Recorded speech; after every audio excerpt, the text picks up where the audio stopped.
everyone, and welcome to today's episode of the Plant Powered Dog podcast. Today, I'd like to welcome a treasured colleague, friend, and really interesting guest to the podcast, Hetal Sheth. Hetal is a Silicon Valley techie turned animal advocate. In 2014, Hetal founded Curry and Pepper, a vegan pet food and lifestyle company in California, based on the principles of Ayurveda. She also was key to launching the Curry and Pepper brand in India through H&N. A longtime pet parent raising plant-based dogs, Hetal moved to India and shifted her practice to India in order to help educate and empower pet parents on how to raise companion animals on a plant-based holistic lifestyle based on Ayurveda. Hetal has been on a mission to create more happy and healthy dogs by increasing access to plant-based Ayurvedic resources. She reminds us that our pets have a spiritual path and deserve attention at the levels of mind, body, and spirit. Hetal is an expert in whole food plant-based diets for canines, herbal remedies, flower therapies, herbs, and plant stem cell therapies for animals. She gained experience in animal health while volunteering at a veterinary hospital in San Francisco, California. She is currently training in clinical diagnosis and treatment of small animals. Hetal believes in prevention rather than cure and believes that there is a plant for every illness. I love that. Welcome to the Plant Powered Dog podcast, Hetal.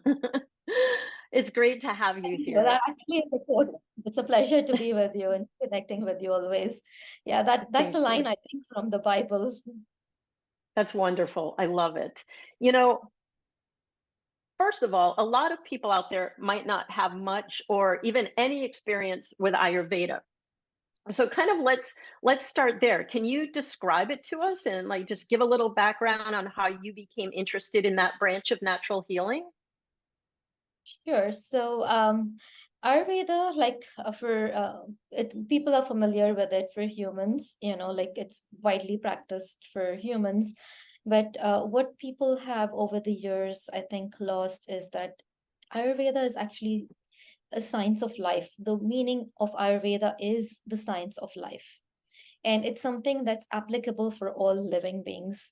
So growing up in India, where my dad was into making herbal products, and he also practiced like homeopathy as charity, and growing around with preparing home remedies as first line of defense anytime there was an illness.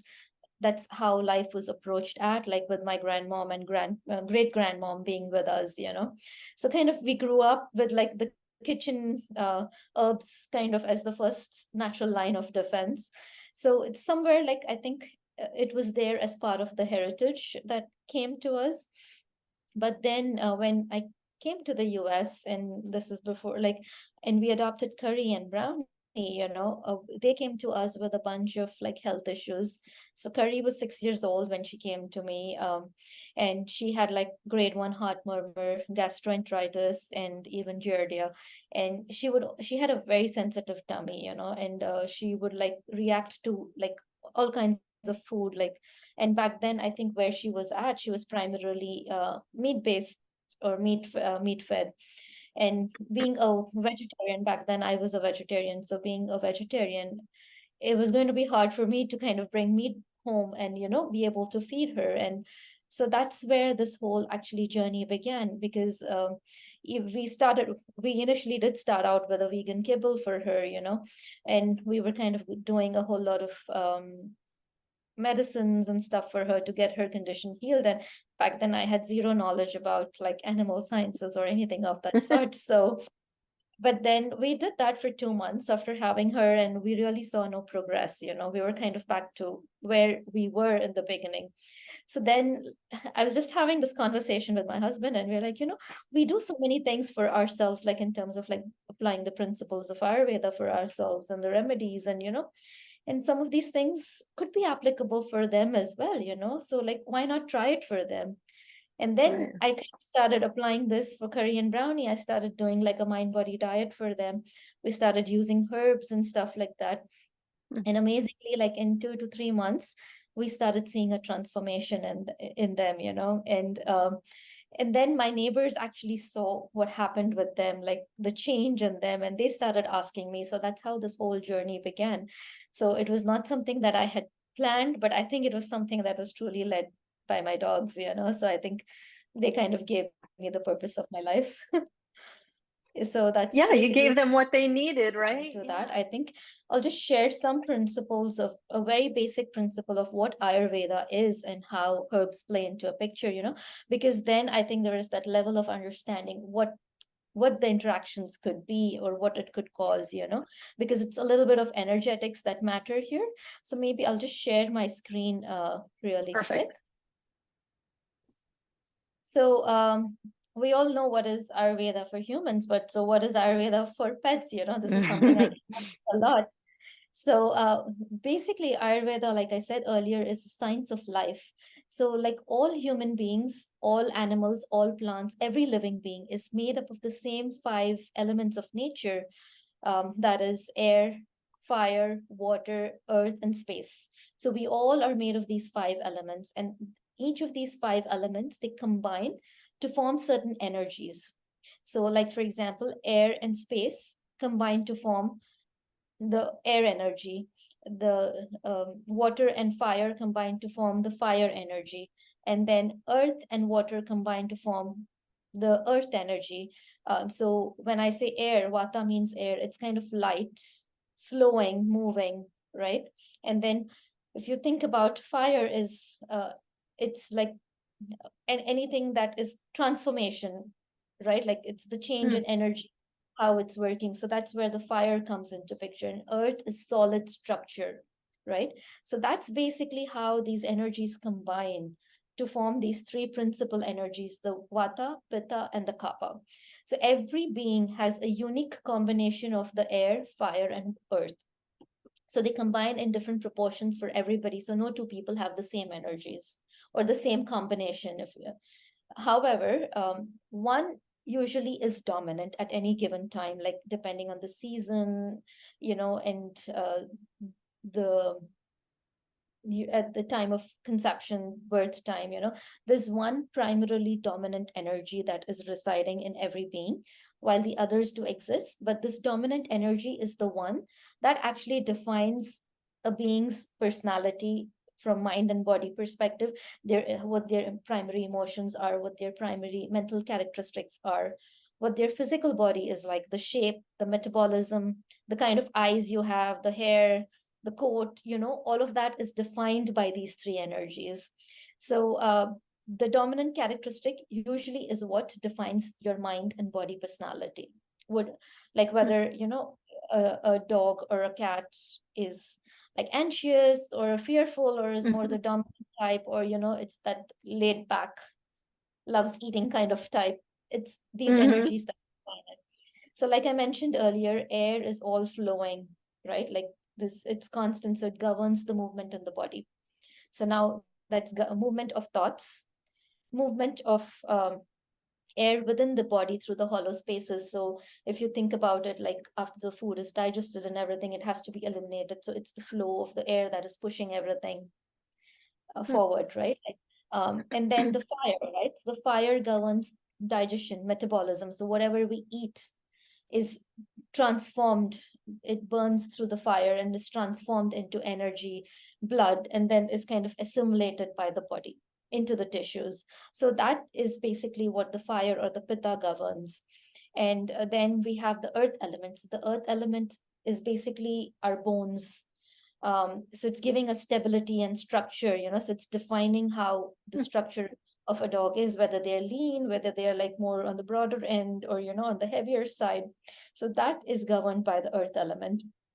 So so it's kind of really interesting when you actually see these characteristics. You can actually tell, and it applies to humans as well, right? Like you can tell whether they're an air dominant, whether they're fire dominant, whether they're earth dominant. So there's this like the air dominance or the vata dominant animal would typically, when in balance, they would be very lively, happy, very friendly, agile, quick to move around. They're kind of always, because air is light, so they're always Mm, in the go, like in the move.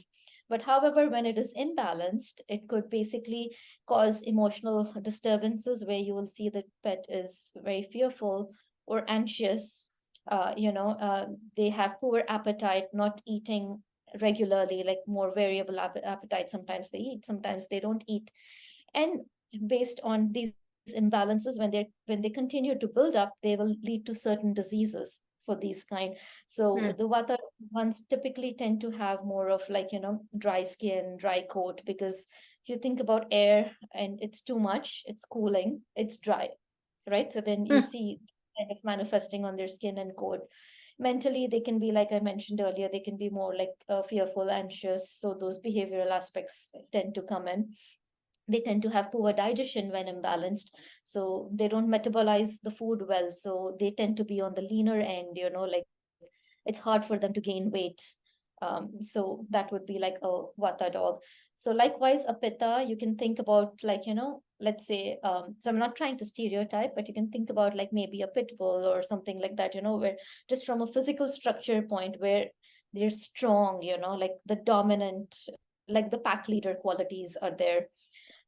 So they're not really obese or fat, but just strong build, They have good mm, muscle strength. So that defines the pitta body. They will have like a nice coat, which is lustrous, but it'll be sparse. It won't be thick. It's mm, more on the thin. So when these dogs are in balance, they make excellent pack leaders. They are fearless and they kind of are very keen and eager to learn things. So these are the dogs that kind of make good guard dogs, or like, activity related herding dogs and things like that, because they have those characteristics to be able to quickly learn and mm, retain that. But however, when the fire is in out of balance, when you have like too much of fire, it can turn into aggression from a mental state. Like the pack leader qualities, the dominance, the territorialism increases and can lead to aggression. And likewise, from a physical manifestation, too much of fire is where you will see like they're always like, wanting to, like, having larger appetites than normal. Or, and mm, then because of that, they end up having like gastric upset. And so you can see things like diarrhea. You can see their bodies tend to run warm. And then you'll also see things like, you know, um, anemia and things like that are very common, like pitta characteristics. You could have arthritis both because of vata imbalance as well as pitta imbalance, depending on where the lifespan is at, So, so there are basically, with each of these characteristics, there are certain mental, physical, and emotional attributes, which, when out of balance, and they start accumulating, can lead to certain diseases. Likewise for the earth dog, you can think about like a golden retriever or lab. Doesn't mean that these breeds are always this kind. Okay, I'm just giving an example here. But so these are very loving, very caring dogs, like they're the ones who kind of tend to be by the pet parent primarily, hanging around them, and they also tend to be like food lovers, they love eating. And so emotionally, they can be like, when in balance, they can be that perfect companion animal that you're looking for, very calm and steady companion, balanced sort of. However, when the earth element gets out of balance, because it's the material aspect, you will see things like possessiveness coming into mm, picture, where they become possessive and they won't allow others to be around you or things like that, So that's again like a kappa imbalance. Uh, it can also lead to like greed, where overeating is another thing. So they tend to be like obese, and kappas don't mm, necessarily have great digestion. So that's where they can tend to be more obese, unlike the pittas who have good digestion. So they can kind of metabolize everything, So that's another reason why you can kind of see that they tend to be overweight. So they have issues that are more related to being overweight, heart related issues, circulation related issues that come up with, like, because water is another element of the kapha, right? So blood, the circulation of the blood, all of that is governed by the kapha, along with providing stability. Uh, so that's how these energies are. So the philosophy around which we are based is prevention is better than cure. So if you kind of think about the mental, emotional, and the physical aspects, you understand where the dominant characteristic lies that they're born with, then you can very easily create a lifestyle for them, and you can prevent certain diseases because you're managing early on as opposed to like doing things after. So that's the whole philosophy of Ayurveda. Actually, while Ayurveda is a medical science now, it is more, the philosophy is all based around prevention. It's a lifestyle basically, right? So depending on the mind body characteristics, there are certain herbs that you can use. So, like there are Indian herbs, you have the Western herbs. So there are a whole lot of different herbs that are there that can apply for each of these kinds. So, like for example, if you think about Vata, which is dry and cooling, you want to give herbs that are more grounding. Because if you think air is in the movement, right? So you want them to be more connected and grounded. So grounding herbs, warming herbs would help. Likewise Mm, with pitta, because it's the heat, so you want to cool it off to balance it, right? Or if they have a low fire, then you want to kind of up it a little bit notch. So you would use more like cooling light herbs. Kapha is heavy in nature, so the herbs here are more warming. So that if you think about it, when you heat water, it turns into vapor, it becomes light. So when you add warming herbs to kapha, you're kind of making it lighter. mm, So removing some of that density. So that's how this mm. works. So there's this energetics, the energies of cooling and warming, grounding, that you need to be able to understand to be able to use the right herb, because herbs can be great when used in the right amount in the right way. They can provide a lot of different health, emotional, and mental benefits to our animals, just like they do for us. Also, herbs also have to be used very carefully because some herbs will have interactions with medications, like because they're material compounds, right? And our allopathic medications are material compounds. They are isolates, whereas the Ayurvedic herbs are whole plant herbs, so they're whole compounds. So there has to be synergy between the two if you have to use both of them together. Sometimes there are interactions and contradictions, so these are things that you need to be mindful about when you're giving herbs to your animals. But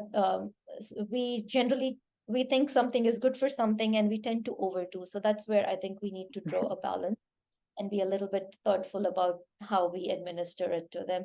And animals respond to these kind of herbs a lot more faster than us humans because they're not judgmental. So the response is much more faster that I see, like when I give it to cats and dogs versus when I'm taking it myself. Right. They don't have any preconceived notion of what it Yeah, should do. They just there and right. there's no placebo effect either. It's just if it's, Yeah. working, it's working for sure. Yeah. I mean, question. So every individual have so they have the predominant Vata, Pitta, Kapha. Does that ever change, or is the dominant one always going to be the dominant one? That's how we're born, like our DNA. That's a great question. So basically, these elements will combine. And so when we are born, right, we have one nature, what we call our true nature, right? That is our inherent personality. So we will have one of these or sometimes a combination of these as our inherent true quality. But however, doshas change. Doshas change with season, doshas change with our environment. It can be intrinsic and extrinsic factors that can lead for the doshas to change. So extrinsic, a simple example would be, let's think about seasons, right? Like, so when you move, like now in the western side, where I am at, it's monsoon right now, but in your end of the world, it's more fall time that we're entering, right? So fall time is the vata season. So at that time, dogs that are prone to like vata, uh, primarily vata, will see an increase in vata. Pitta could potentially move towards vata if the pitta is unbalanced, right? So the doshas could change with the season. Just like that, when you enter from fall to spring, spring is the season of kapha because it Hmm. rains and stuff. So water element is coming in. So it can potentially lower like the pitta or like the vata and kind of shift them more towards kapha. And then when you move from spring to summer, summer is the season of pitta, the fire. So they change. So you could see your animals and as humans to shift doshas through the seasons. Sometimes even like emotional factors can cause our doshas to change. So because these are all energies at the end of the day, so it's not constant, they're constantly changing. But however, regardless of the change, the inherent nature, the balanced state that you are born with, because when everyone is born, we're all born with a balanced state, that remains. So your personality type kind of remains, but the doshas will, if that makes sense, the energies will change with the seasons. And intrinsic factors could be, like our thoughts. If I'm predominantly having certain kind of thoughts, that can shift my doshas as well. Or Mm. another example would be if I'm eating one particular kind of food all the time. um, let's say like I like eating sweet food all the time, and I'm constantly eating the sweet food. It accumulates over a period of time and cause a dosha imbalance, and potentially shift from maybe from pitta to more of like kapha if I'm a pitta dominant person. So these factors there, so there are a lot of these intrinsic and extrinsic factors that can cause these doshas to change. So normally I Mm. tell people, like, it's a good idea to kind of just do a check every 3 months, see where you are at, see what you need to balance, because whatever comes out as the dominant is where you're going to be needing to balance to restore that balanced state again. So that, and so when you create, because this is a preventive lifestyle, when you create your daily routines for your animal or for yourself, you're creating it based on the seasons, based on the local environment, in terms of diet, in terms of herbs, or in terms of grooming.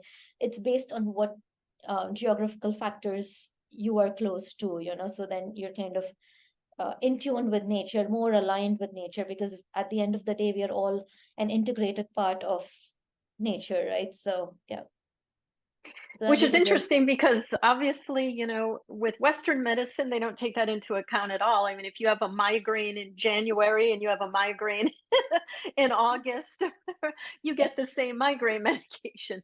So, right? But with Ayurveda, that remedy might be totally different depending upon the season or other factors. Right. Yeah, and you'll see Yeah. these changes in your animals too, right? Like, oftentimes a lot of dogs have like white flakes, dry skin, like more during the fall time, because the weather has shifted. It's more dry now. Vata has increased in the environment, so Vata starts increasing in the body. Right? So likewise, in the summertime, you will see that they kind of tend to overheat. The body overheats a lot because there's heat in the environment too, Right. and at the same time, if you're feeding warming foods, it's not going to connect very well. So yeah. Interesting. That really is just medicine based on nature, the way it should be. Yeah, and so you have the dosha quiz. So what are the types of questions that people would, want to kind of eke out about their animals to see what their predominant dosha is? So the quiz actually evaluates the mental characteristics of the animal, the physical and metabolic characteristics as well. So when you answer those questions, it basically will tell you which is your primary dosha, which is the predominant one. So that basically is like, so the quiz that we have online is a more general basic quiz. And then, we do like, depending on like the health status of your animal, we do more in-depth evaluation to see where the imbalances are. So the dosha quiz is basically helping you identify what drives your dog's primarily mental, emotional, and physical state. Like, what is that state that is inherent to them. So that's basically what we identify. And then when we're evaluating cases, we do assessment to understand where the imbalances are based on that. So this is like the first step to identifying how you can restore balance into your animal's life. So what conditions do you see come your way a lot that you find are particularly helpful? I imagine that Ayurveda can apply to anything, but what are you seeing the most of that you have really great results with? So I think Ayurveda applies to a lot of different conditions.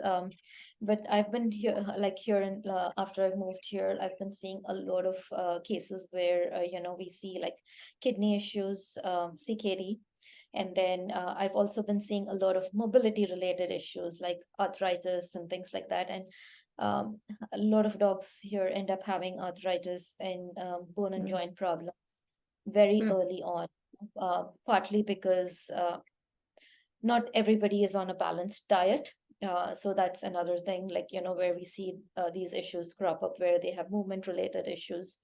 And then mm. we also see a lot of skin related issues. So this was something I personally experienced with Curry and Brownie too when we moved from there to here. It's primarily because of the environmental factors, the humidity levels.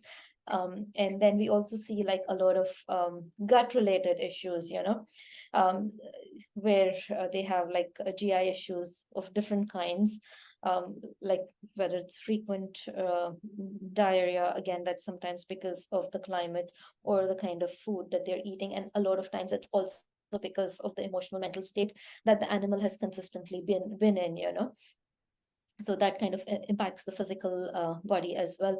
So I found that, Mm. like, Ayurveda to be very helpful in all of these cases that I mentioned. It works on a lot of other cases as well, but these are something that we've seen quite often, like where it's been very helpful.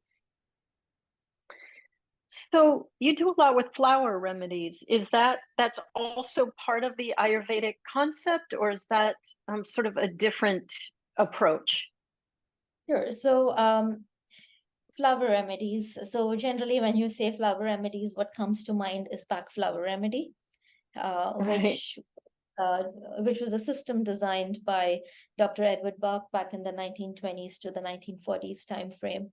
So flowers have been part of the Indian culture and heritage over thousands of years, whether it was for adornment or for decoration or for medicinal herbal remedies being made out of flowers. So flowers were being used for in a lot of different ways, right from material form to other forms, for healing purposes. So the branch that uses flowers for healing is known as Pushp Ayurveda, meaning it's flower Ayurveda. So the story goes like when Buddha was like, practicing meditation, was on his spiritual path. There was a time in his journey that he kind of was going through a lot of intense fasting. And as a result of that intense austere fasting, his body took a toll. And, and he was like really at a point where he would kind of, collapse. So at that time, some Jain priests basically uh, took water, put it on a petal of lotus, and offered it to him, or the nectar was basically offered on a lotus petal. And when Buddha basically took that, his body started changing, like he started Mm, healing basically. So this was a system, the Indian flower remedies was a system that was actually being used by Jain priests a mm, lot, back in the time of Lord Mahavir and Lord Buddha, because they really liked the knowledge that was there with Ayurveda. But with Ayurveda, as you know, or like if you're not aware of, it also calls for use of certain animal products quite a bit. Um, mm, so they didn't like that concept of using animal products or meat, or like, because the Jain right. philosophy is based on non-violence or ahimsa. So they came up with this method of using flowers, because they knew like flowers had a lot of healing potential, healing energy, and that water had memory. So they came up with this method Mm, of harnessing that healing energy into water and administering that as medicine. So they, back then, they had identified like some 18,000 different flowers that could be used for mm, medicinal purposes. Unfortunately, a lot of those scriptures are now been destroyed, so mm, it no longer exists. However, my mentors were Dr. Rupa and Dr. Atul Shah. They, over the last 40 years, have put in a lot of effort around around this area, and they've actually discovered a lot of these Indian flowers, or rediscovered a lot of these Indian flowers, and started mm. creating these remedies back again. So um, Wow. flowers, so like, like the back flowers are mostly alcohol based and or glycerin based. So where the flowers are actually plucked and then, the energy is harnessed into water. Unlike the Indian flower remedies that are made here or by Om, they are not plucked. So they're in harmony with nature. These remedies are actually made without plucking the flowers. And they're always all water-based. They do not use any alcohol or glycerin for preservation. So they've come up with this method where through water they can kind of, have that kind of stability and administer the remedies in a water base, basically. So I find it to be more put. Back remedies work great as well. I've trained and used back remedies. They work great as well. But I find these to be even more powerful, just because the flowers are not plucked, right? Like when you pluck a flower, they also go through shock, like trauma. So I feel like some of those energies are like withdrawn, Uh, Whereas when you're actually getting the healing energy without plucking the flower, it's actually in full flow.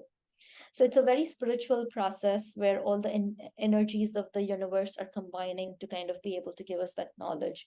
So that's how the Indian flowers are basically working. So again, Hmm. it was Brownie who led me into this journey, because when we moved here, it was a big shift for them. While they were total troopers, they did great in terms of adapting to the life here. I think it was a lot harder for me than it was for them, but they did great. But the weather was the hardest part on them because it's quite humid and quite hot where I am at down south. So that was a bit of a challenge. And I was trying to get these backflower remedies from UK or from US. And it was such a challenge to get the original remedies, and by the time it would arrive here, it would be so expensive.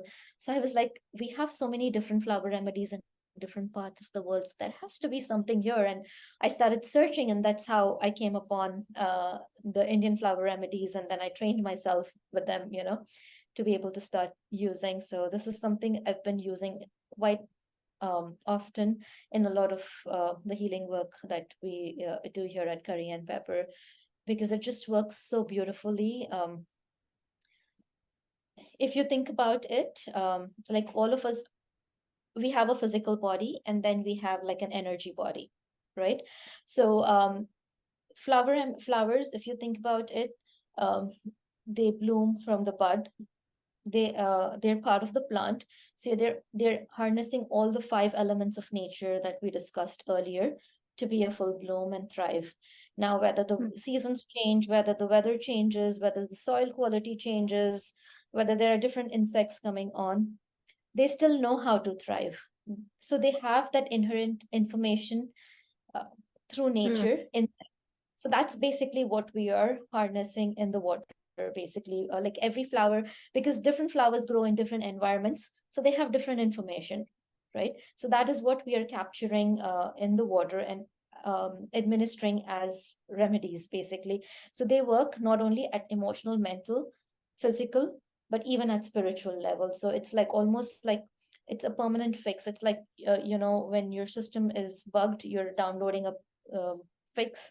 It's the same kind of, it's a permanent fix. So it's not something you're kind of constantly treating. Like if you think about allopathic medicines that you're giving, you're treating symptoms.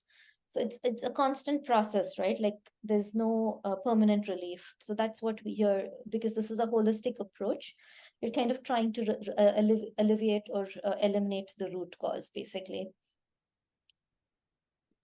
Hmm. That is so tell me, how do you harness the power of the flower without, while still keeping the flower intact and not plucking the flower?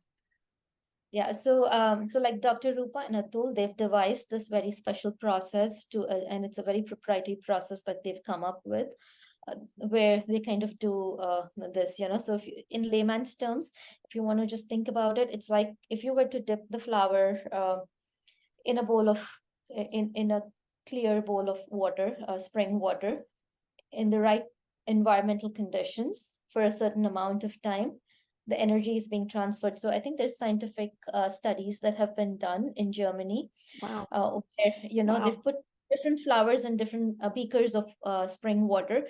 And at the end, when they've analyzed it, they've seen that the energy and the water structures are completely different for each of them because they're all bearing different information. Yes. So that's in Oh, a that's nutshell the fabulous. philosophy. Yeah. Yeah, that's fabulous because, like you said, you're not shocking the flower. You're not removing any of the life force of the flower, Exactly. right? Exactly. So, Yeah. yeah. So, with the, for example, with the Bach flower remedies, because they do contain typically contain alcohol, is that safe for our dogs? It is safe for our animals because you're giving it in a diluted form. So it's quite diluted. By the time you give it to the animal, it's quite diluted. So it's totally safe. And I think now in the US and Europe, you even have the glycerin-based versions that are available. So those are also safe. The challenge that I've always found is, like even in that ultimate diluted form, you can still smell the alcohol. So, a lot of dogs or cats would not be willing to take it directly, like in water or something, unless you put it like in a Right. treat or like food. But that's not the challenge that I have here with Indian flowers because it's just water based, right? So there's no smell or Mm, taste. And they readily accept. So, in fact, Curry used to self-select her remedies, like, and she would know exactly how much she wanted and when she didn't want it. So, it was amazing observing her, how she would select. And I think she's taught me quite a bit too in terms of how it works with animals, because they right. can tune into that energy, like just imagine Mm. trying to give a pill, like, and it's so much of a challenge versus this. They just readily accept it. Uh, They're so wise, right? We were talking previously about just how intuitive and emotionally wise they are. So they know what they need. yeah, they Um, know exactly what they need. And I think just because they're so much more in tune with nature, they know what to pick as well. hmm. So when you give the flower remedy, you touched on this. Do you put it in their water, in their food? Do you, Yeah. how does So that work? yeah, so the remedies can be depending on the condition that we're trying to help the animal with. So I'll just give an example. So there was this dog that was extremely, like, normally he was very well behaved, calm, happy kind of a dog. But when they had guests over at home, he would turn into like this little monster where he was like being very defensive about the territory, protecting their humans, and kind of to the point where he would get aggressive and even snap, if anybody got close to the humans. So this family could never always have guests around comfortably without putting him away or without him being part of the whole activity. So there was obviously in this case there was an emotional balance that needed to be restored because his aggression stemmed from fear. Like when we did the assessment, it stemmed from fear and it stemmed from other aspects as well.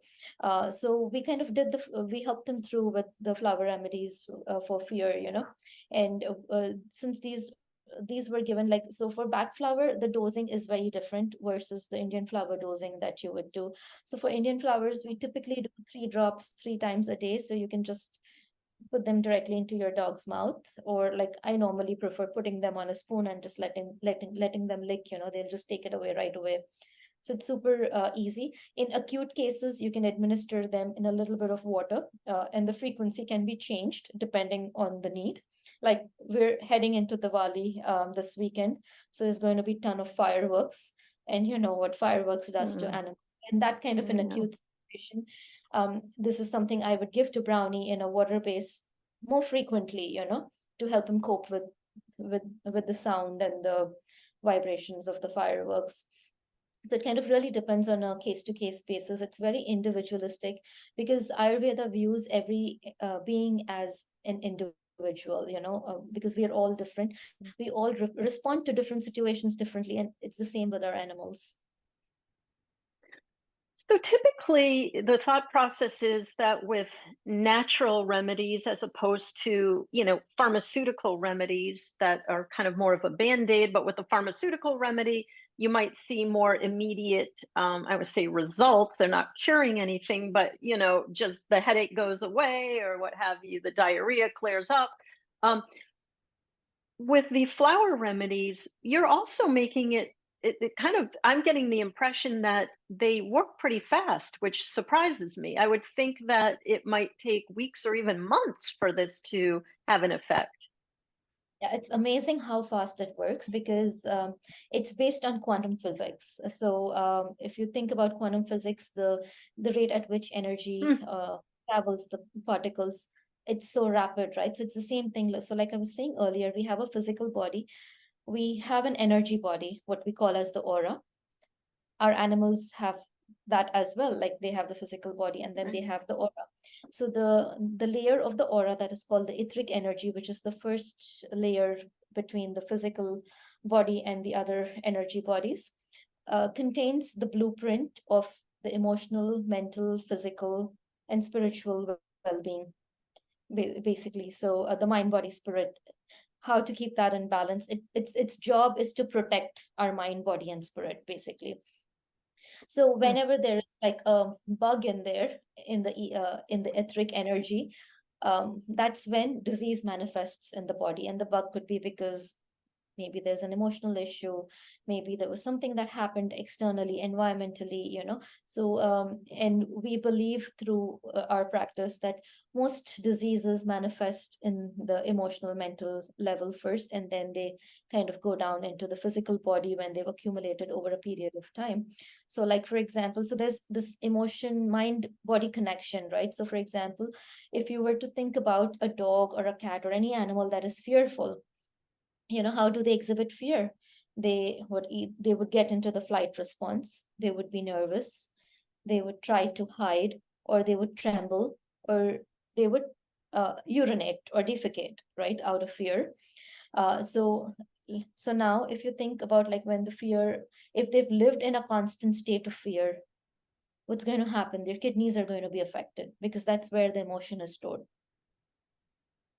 right? So likewise, when a Hmm. dog that's always been aggressive and lived in that state of aggression for whatever reason, because of whatever trauma it's been through, right? The liver is affected because that's Hmm. where the energy is.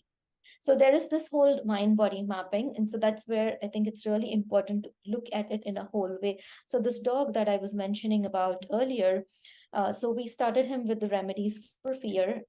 There was a huge improvement, he shifted. And then, but he was not 100% yet. Okay.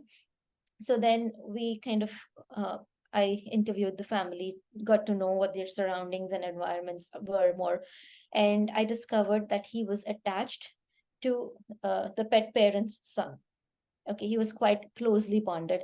And his son had been through some life challenges in his early teens, which had left a strong imprint in his life, And those imprints had made him now, and he is now in his early 30s, had made him a very angry person, like a short-tempered person, Hmm. basically. And Hmm. so this dog was mirroring him. So when I discovered that this is where the connection is, and so instead of giving the dog the remedy, this time I gave it to the son. So he took 2 doses of the remedy and the dog had fixed. It took Oh. only two Now, was he doses. fixed? Was he fixed as well, He's or? he's working on his aspects as well. I mean, he opted not to go the remedy route, so but uh But it so they it so you see fixed it. how in tune they are, so that's why I think it's really we have to look at the whole picture, not just the mind body, but even the environment where we are, The so environment. yeah.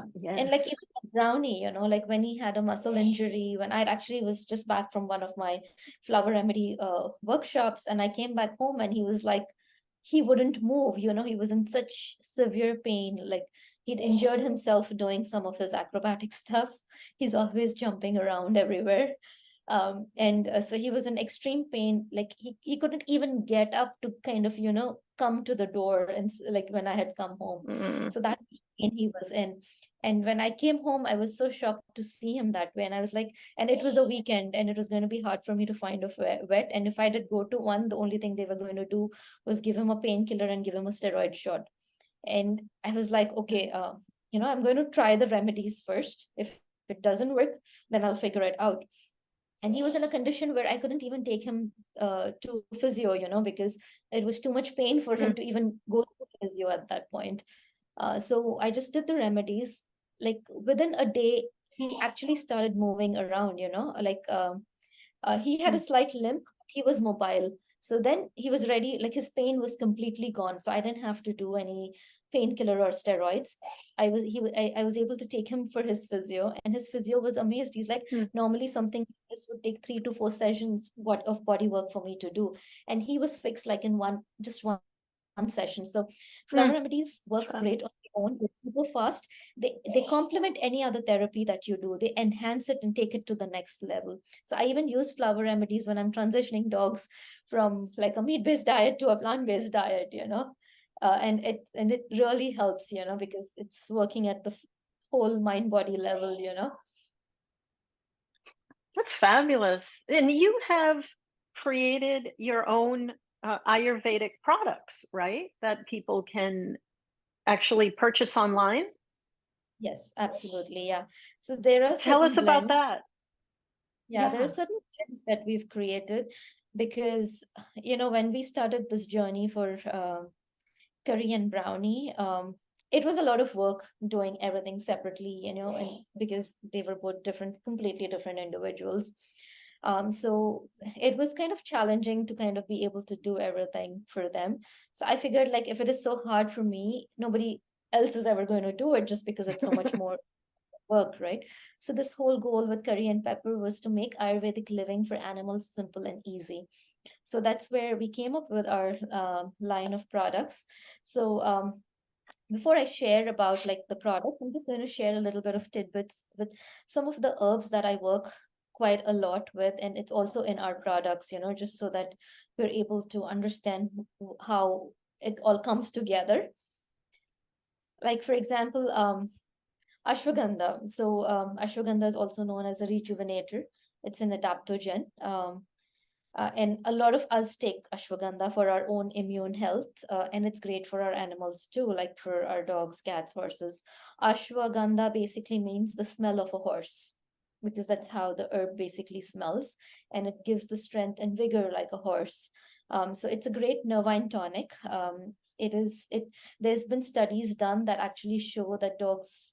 These studies were specifically done on dogs where dogs taking ashwagandha tend to respond better to stress. The cortisol levels come down, the cortisol creatinine ratios also come down where dogs are taking ashwagandha at the right dosage based on their body weight. It helps with insomnia. Dogs with constipation, it helps them as well. It is anti-arthritic. It has ability to help alleviate pain. It is also a great immune booster and balances hormones, and it activates our immune system cells, and it has great tissue building properties. So basically what it does is it reduces vata and kapha and increases the pitta. So this is something that would Mm, be ideal like for a vata dog, an air dog.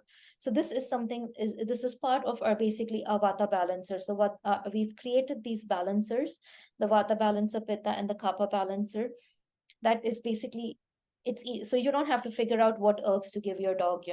We've done all the hard work, we've right. created the right blend, and we've just included them as a pre-blend. So when you kind of just incorporate that into your dog's routine based on the season, starting with your dog's primary dosha, it takes care of them through the year round challenges.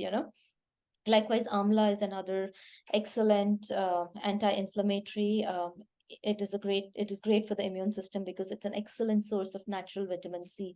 Instead of you having to give something that is synthesized, this is a natural source of vitamin C, and it's great antioxidant. It's great for the eyes, heart, anemia, nervous disorders. A lot. These are just some of the indications that I have listed here, but it works on a wide variety of indications. It is and these herbs are something that I've always given to both curry and brownie. I think it's partly the reason why they're still mobile. It's only now that they've started having early stages of eye changes, basically cataracts setting in, but they still haven't lost vision. Otherwise, you can see like after age of 6, the onset is at any time, Mm, basically. And it's a great mm, antioxidant as well. And so this is cooling, like if you remember excess fire causing a lot of heat. So this is a great cooling herb. So this is part of our pitta blend. It's something that we use in our pitta balancer. And then trifla. So trifla is known as 3 fruits. It's a combination of 3 herbs that creates this particular herb. And it's very widely used in Ayurveda for a lot of different aspects because it has detoxing and cleansing properties. So when trifla is used, it kind of helps our animals detox and cleanse naturally. So it helps maintain a healthy gut.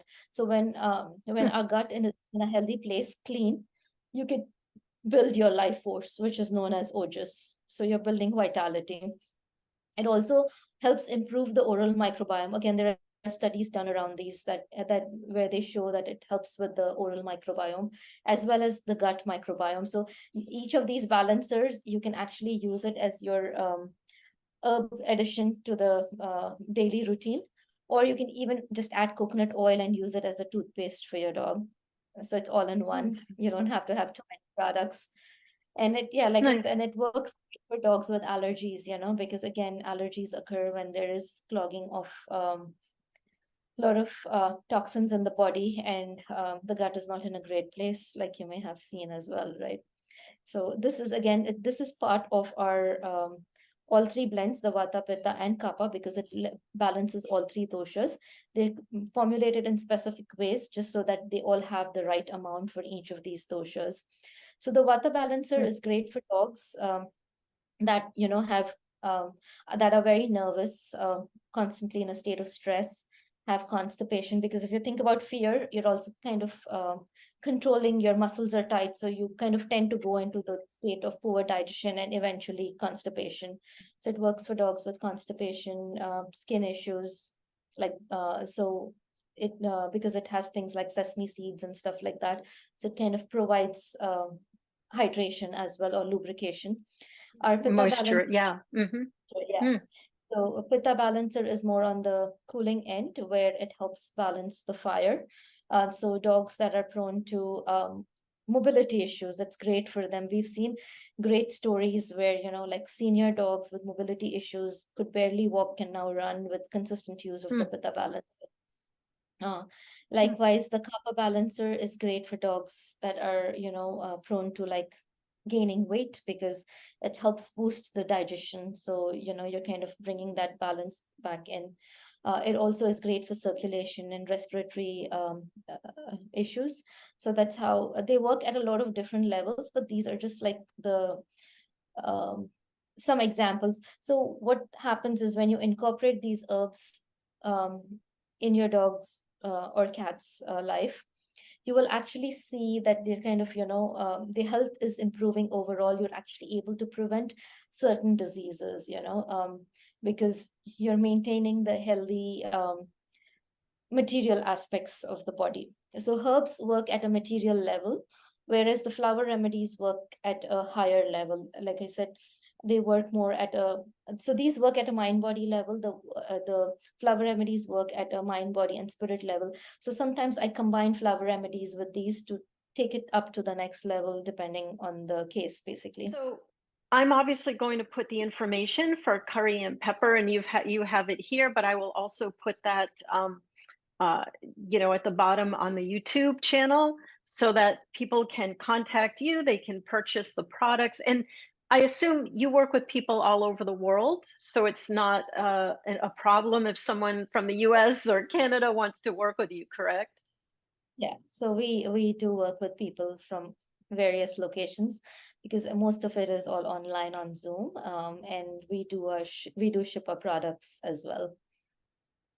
Yeah. That's wonderful. I'll tell you, I learned so much today. And in talking about the energetics, I just find that just so interesting. And prevention, right? Prevention. Just Western medicine doesn't think about preventing disease at all. And they really don't think about the interplay between our mind, body, spirit. It's just not something, if you go to the doctor or you take your dog to the veterinarian, at least here, that you're going to hear about.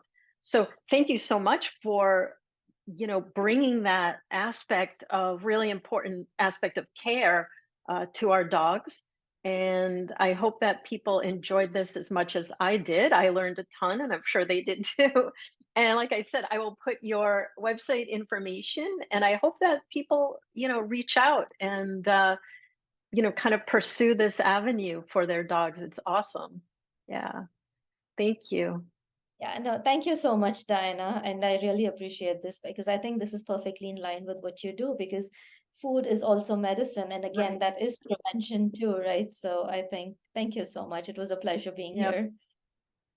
It's a pleasure being here with you. Thank you. And I hope everyone enjoyed this episode of the Plant Powered Dog Podcast.